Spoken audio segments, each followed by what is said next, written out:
Breaking news చూద్దాం. జోగులాంబ గద్వాల జిల్లా గద్వాల కాంగ్రెస్ లో మరోసారి వర్గ విభేదాలు బయటపడ్డాయి. అమృత్ పథకం మంచినీటి సరఫరా పనుల శంకుస్థాపనకు మంత్రి జూపల్లి కృష్ణారావు, ఎంపీ మల్లు రవి, ఎమ్మెల్యే కృష్ణమోహన్ రెడ్డి వచ్చారు. ఈ కార్యక్రమంలో అక్కడి కాంగ్రెస్ ఇన్ఛార్జ్ సరితను వేదిక మీదకి పిలవకపోవడంతో ఆమె అలిగి వెళ్లిపోయింది. దీంతో సరిత వర్గీయులు పోలీసులు నాయకులతో వాగ్వాదానికి దిగారు. ఎమ్మెల్యే డౌన్ డౌన్ అంటూ నినాదాలు చేశారు. జూపల్లి అండతో ఎమ్మెల్యే కావాలనే అవమానిస్తున్నారని సరిత వర్గీయులు ఆగ్రహం వ్యక్తం చేస్తున్నారు.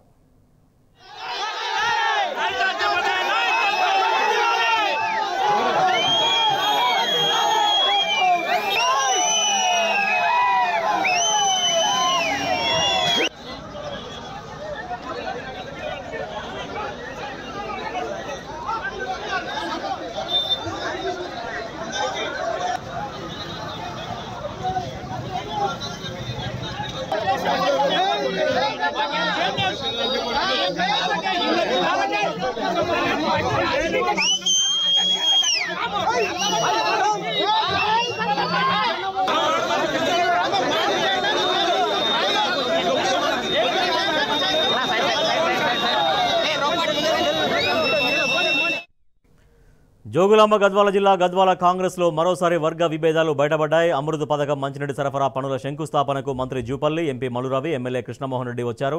ఈ కార్యక్రమంలో అక్కడ వర్గ విభేదాలు బయటపడ్డాయి. తారాస్థాయికి చేరాయి అక్కడ వర్గ విభేదాలు. మరింత సమాచారాన్ని మా ప్రతినిధి నరేష్ అందిస్తారు. నరేష్, అక్కడ కార్యక్రమంలో ఏం జరిగింది? కాంగ్రెస్ వర్గీయులలో ఎందుకు ఆ విభేదాలు బయటపడ్డాయి? రాజేష్, గద్వాల కాంగ్రెస్ లో వర్గ విభేదాలు తారాస్థాయికి చేరాయి. Gadwal MLA Krishnamohan Reddy BRS party నుంచి కాంగ్రెస్ లో చేరినప్పటి నుంచి కూడా అక్కడ ఉన్నటువంటి ఇన్ఛార్జ్ గా ఉండి పోటీ చేసి ఓడిపోయినటువంటి సరితకు ఎమ్మెల్యే కృష్ణమోహన్ రెడ్డి మధ్య అసలు పొసగడం లేదు.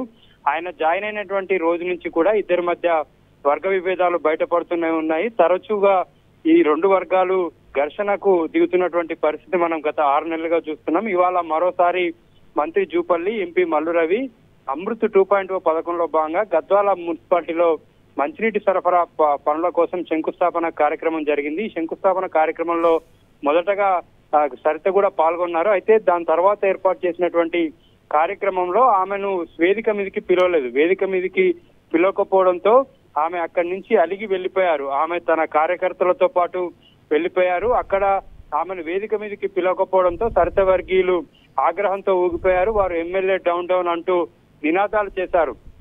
వందలాది మంది కార్యకర్తలతో ఆమె అక్కడి నుంచి అలిగి వెళ్లిపోయారు. అక్కడ ఆమె భర్త సరిత తిరుపతి ఉంటాడు. ఆయన కూడా అక్కడ ఉన్నటువంటి పోలీసులతోటి వాగ్వాదానికి దిగారు. అయితే ఈ తతంగం అంతా కూడా ముందుగానే ఎమ్మెల్యే డిజైన్ చేసినట్లుగా సరిత వర్గీయులు ఆరోపిస్తున్నారు.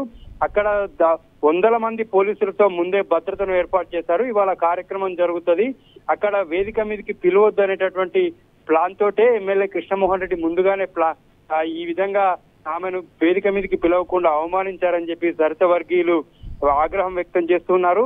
గద్వాల పట్టణం అంతా కూడా భారీగా పోలీసులను మోహరించారు. సరిత వర్గీయులు ఏదైనా ఘర్షణకు దిగుతారనేటటువంటి ఉద్దేశంతో ముందుగానే అక్కడ వందలాది మంది పోలీసులను కూడా మోహరించారు. వారిని ఇంటికి పంపించే వరకు సరిత వర్గీయుల్ని మీటింగ్ కార్యక్రమం దగ్గర నుంచి వారి ఇంటికి పంపించే వరకు కూడా పోలీసులు అనుక్షణం వారిని వెంటాడుతూ వచ్చారు. అక్కడ ఉన్నటువంటి డిఎస్పీ కూడా వారితో మాట్లాడి మీరు ఖచ్చితంగా ఇంటికి వెళ్ళాలి, మధ్యలో మంత్రిని అడ్డుకోవడం వంటి కార్యక్రమాలు కూడా చేయొద్దని వారిని హెచ్చరించినట్టుగా తెలుస్తుంది. అయితే సరిత వర్గీయులు కొత్త ఆందోళనకు సిద్ధమవ్వాలని భావించినప్పటికీ కూడా పెద్ద ఎత్తున పోలీసులను మోహరించడంతో వారు ఎటువంటి ఆందోళన చేపట్టకుండా తిరిగి ఇంటికి వెళ్లారు. అయితే ఈ కార్యక్రమం మొత్తం కూడా ఎమ్మెల్యే కనుసన్నల్లోనే జరిగిందని చెప్పి సరిత వర్గీయులు ఆరోపిస్తున్నారు. ఎమ్మెల్యే కావాలనే సరితను అవమానించేటటువంటి విధంగా ముందుగానే వేదిక మీదకి పిలవద్దని చెప్పి ప్లాన్ ప్రకారమే, పథకం ప్రకారమే ఈ యొక్క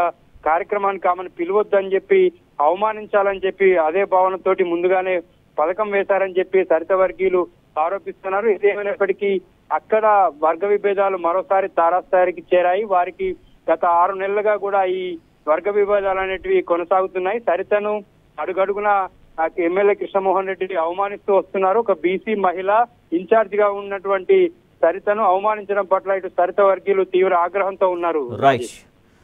థ్యాంక్ యూ నరేష్. అది గద్వాలలో కాంగ్రెస్ వర్గాల మధ్య వర్గ పోరు తారాస్థాయికి చేరినట్టుగా తెలుస్తోంది. దాదాపుగా కొద్ది నెలలుగా అక్కడ గద్వాలలో ఎమ్మెల్యే కృష్ణమోహన్ రెడ్డికి అక్కడ కాంగ్రెస్ ఇన్ఛార్జిగా ఉన్నటువంటి సరిత వాళ్ళకి పడకపోవడంతో అక్కడ ప్రాధాన్యం లేకపోవడంతో కావాలనే ఎమ్మెల్యే టార్గెట్ చేస్తున్నారంటూ సరిత వర్గీయులు ఆవేదన వ్యక్తం చేస్తున్నారు. ఇవాళ జరిగినటువంటి కార్యక్రమంలో ఆ విభేదాలు తారాస్థాయికి చేరినటువంటి పరిస్థితి.